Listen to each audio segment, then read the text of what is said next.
రాధాకృష్ణ సేవ్యాయ శ్రీనివాసాయ మంగళం. డోకుబరు మహాక్షేత్రంలో, కృష్ణా జిల్లా డోకుబరు మహాక్షేత్రంలో వించేసినటువంటి శ్రీభూ సమేత శ్రీ వెంకటేశ్వర స్వామి వారి యొక్క ఆలయమునందున ఈ నెల అనగా 24వ తారీఖు నుండి 27వ తారీఖు వరకు జరిగేటువంటి శ్రీభూ సమేత శ్రీ వెంకటేశ్వర స్వామి వారి యొక్క అష్టమ సాలకట్ల బ్రహ్మోత్సవ కార్యక్రమాలు ప్రారంభమవుతున్నాయి.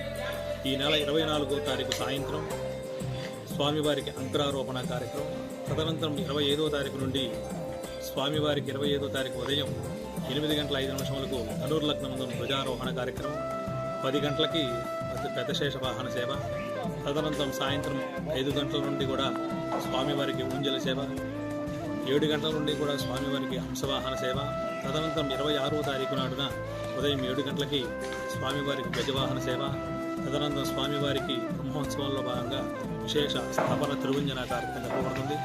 అదేవిధంగా 26వ తారీఖు సాయంత్రం స్వామివారికి 4 గంటలకి రథోత్సవ కార్యక్రమం ఉంది. అదేవిధంగా స్వామివారికి అత్యంత విశేషమైన శ్రీ మహావిష్ణువుకి అత్యంత ప్రీతికరమైన వాహనం గరుడ వాహనం. అటువంటి గరుడ వాహన సేవ 26వ తారీఖు సాయంత్రం 7 గంటలకి జరపబడుతుంది గరుడ సేవ. అదేవిధంగా 27వ తారీఖు బ్రహ్మోత్సవంలో ముగింపు ఉత్సవంగా స్వామివారికి ఉదయం చక్రస్థానం, స్వామివారికి ఆలయానికి ఎదురుగా ఉన్నటువంటి శ్రీవారి పుష్కరణంలో చక్రస్థాన కార్యక్రమం, స్వామివారికి బ్రహ్మోత్సవంలో జరిపేటువంటి విశేష శ్రీనివాస కళ్యాణ మహోత్సవం ఉదయం 27వ తారీఖు 10 గంటలకి జరపబడుతుంది. సాయంత్రం స్వామివారికి ద్వాదశ ప్రదక్షిణాలు, అదేవిధంగా మహాపూర్ణాహుతితో విశేష ఏకాంత సేవతో స్వామివారికి ఈ బ్రహ్మోత్సవ కార్యక్రమం ముగుస్తాయి.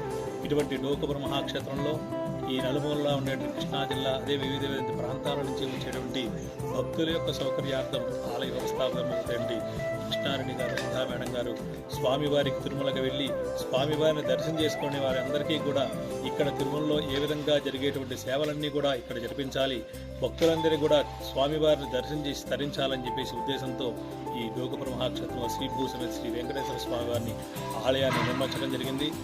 2015 నుండి కూడా ఇప్పటి వరకు కూడా స్వామివారికి అంగరంగ వైభవేదంగా స్వామివారికి 7 సంవత్సరాల నుంచి కూడా సాలకట్ల బ్రహ్మోత్సవ కార్యక్రమం జరుగుతున్నాయి.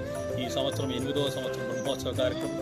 ఈ బ్రహ్మోత్సవాలు తిరుమలలో ఏ విధంగా శ్రీ వైఖానస భగవత్ శాస్త్రోక్తమార్గంగా బ్రహ్మోత్సవ కార్యక్రమాలు జరపబడతాయో అదేవిధంగా ఈ ఆలయంలో కూడా శ్రీ వైఖానస భగవత్ శాస్త్రోక్తమ మార్గంగా స్వామివారికి బ్రహ్మోత్సవ కార్యక్రమాలు జరపబడుతున్నాయి. కనుక భక్తులందరూ కూడా స్వామివారికి జరిగేటువంటి బ్రహ్మోత్సవంలో జరిగేటువంటి వివిధమైనటువంటి ఉత్సవంలో, అదే వాహన సేవలో పరమాత్మని దర్శనం చేసుకొని ఆ శ్రీభూ సమేత శ్రీ వెంకటేశ్వర స్వామి వారి యొక్క ప్రముఖ పాత్రగా వస్తున్నాం. వాహనంలో బ్రహ్మోత్సవంలో జరిగేటువంటి ఒక్కొక్క వాహనానికి ఒక్కొక్క సేవకు కూడా చాలా విశేషమైనటువంటి ఫలాన్ని కూడా మన యొక్క శాస్త్రంలో చెప్పబడుతుంది. కనుక భక్తులందరూ కూడా ఈ నెల 24వ తారీఖు నుండి అనగా ఆదివారం నుండి 27వ తారీఖు బుధవారం వరకు జరిగేటువంటి 4 రోజుల పాటు జరిగేటువంటి ఈ స్వామివారి యొక్క బ్రహ్మోత్సవ కార్యక్రమంలో ఆలయానికి వించేసి స్వామివారిని దర్శనం చేసుకొని తీర్థప్రసాదాలు స్వీకరించి ఆ శ్రీభూ సమేత శ్రీ వెంకటేశ్వర స్వామి వారి యొక్క పరిపూర్ణమైనటువంటి కృపకు పాత్ర కావాలి. ఓం నమో వెంకటేశాయ.